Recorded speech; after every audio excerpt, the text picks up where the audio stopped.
To students, आज हम करने जा रहे हैं type of solution on the basis of osmotic pressure.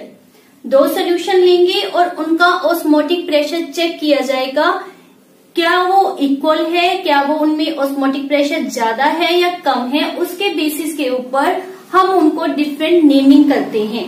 तो स्टार्ट कर रहे हैं types of solution on the basis of osmotic pressure. So there is three type of solution known as isotonic solution, hypertonic solution and hypotonic solution.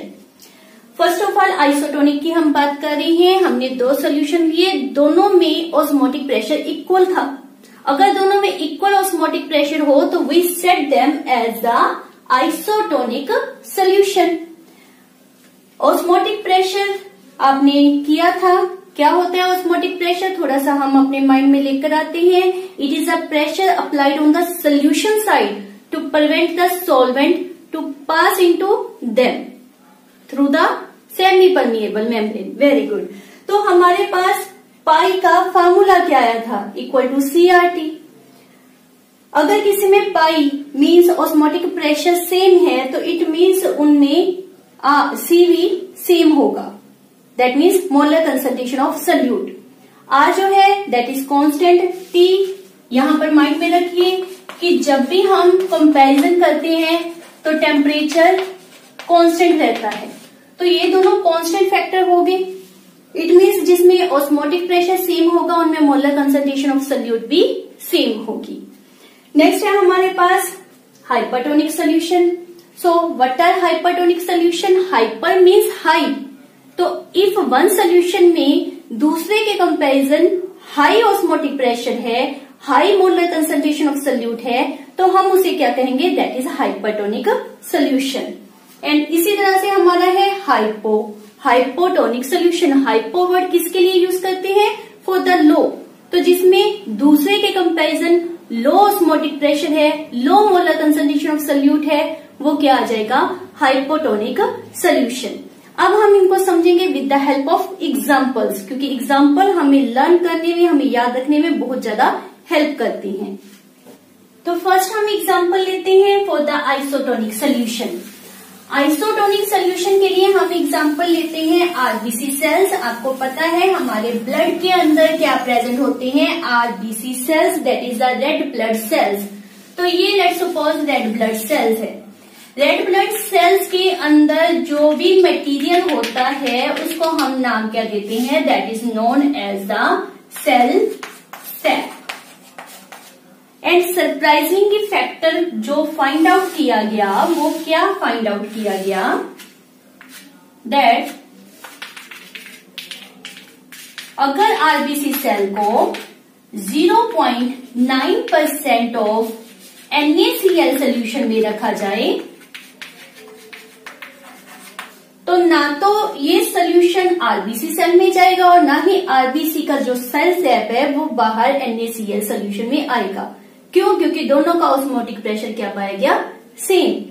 ये आपने याद रखना कि जो इसके अंदर सोल्यूट की कंसंट्रेशन है वो 0.9% NaCl से कंप्लीटली मैच करती है। एज ए रिजल्ट दोनों में osmotic pressure same, no exchange of fluid take place. तो इसको हम क्या कहते हैं, आइसोटोनिक सोल्यूशन। क्लियर हुआ आइसोटोनिक क्या है? अब इस कंसंट्रेशन को अपने माइंड में रख लेना है, 0.9% ऑफ NaCl सोल्यूशन। ये अपने माइंड में रख ली। अगर ये दिमाग में है तो सारे सोल्यूशन हो गए। नेक्स्ट हमारे पास है हाइपरटोनिक सोल्यूशन। दोबारा से वही लिया, ये NaCl सोल्यूशन और ये RBC, बस थोड़ी सी चेंज कर दी। हाइपर मीन्स हाई, तो इस कंसंट्रेशन से हाई कंसंट्रेशन लेंगे, मीन्स ग्रेटर देन 0.9%। वेदर आप 1% ले रहे हो, 0.95 ले रहे हो, कितनी भी ले रहे हो, 0.9% से हाई कंसंट्रेशन आपने NaCl सोल्यूशन की लेनी है। तो क्या होगा, अगर इसकी कंसंट्रेशन ज्यादा हो गई, इट मीन्स इसमें हाई ऑस्मोटिक प्रेशर है, और जो अंदर कंसंट्रेशन लो है इट मीन्स इसमें लो ऑस्मोटिक प्रेशर है। और फ्लूइड किस तरह से, या सॉल्वेंट आप कह सकते हो बेटर, सॉल्वेंट किस तरह से मूव करता है, from low osmotic pressure towards high osmotic pressure. तो यहां से सेल सैप जो है वो बाहर निकलना शुरू हो जाएगा। ठीक है जी। सेल से बाहर निकल रहा है तो ये साइज छोटा होता जाएगा, ये यहां से शेप चेंज करके बेचारा इतना सा रह जाएगा, श्रिंक हो जाएगा। इस श्रिंकेज को नाम दिया जाता है that is known as plasmolysis. ये भी आपके पास 1 मार्क्स में क्वेश्चन पूछ सकते हैं कि प्लाज्मोलाइसिस क्या होता है। एक और नाम भी है इसका, that is known as the crenation. ये भी आप याद रखना। तो किस कारण हुआ? When a cell that is RBC placed in the hypertonic solution. अब रह गया हमारा हाइपोटोनिक। आई थिंक अगर ये दोनों समझ आ गए तो वो तो आप अपने आप ही बोलोगे कि क्या होगा। हाइपोटोनिक, अगेन आपने सोल्यूशन लिया किसका? NaCl का, उसमें आरबीसी सेल को रखा, पर अब इसकी कंसंट्रेशन क्या लेनी है? हाइपो मीन्स लो लेनी है। लो किससे? 0.9% से, मीन्स 0.8, 0.7, 0.5 कितनी भी, मतलब 0.9 से कम लेनी है। तो इसमें ऑस्मोटिक प्रेशर क्या हो जाएगा? लो। इसमें क्या हो जाएगा? हाई। मूवमेंट कैसे होगा? Solvent move from low concentration towards high.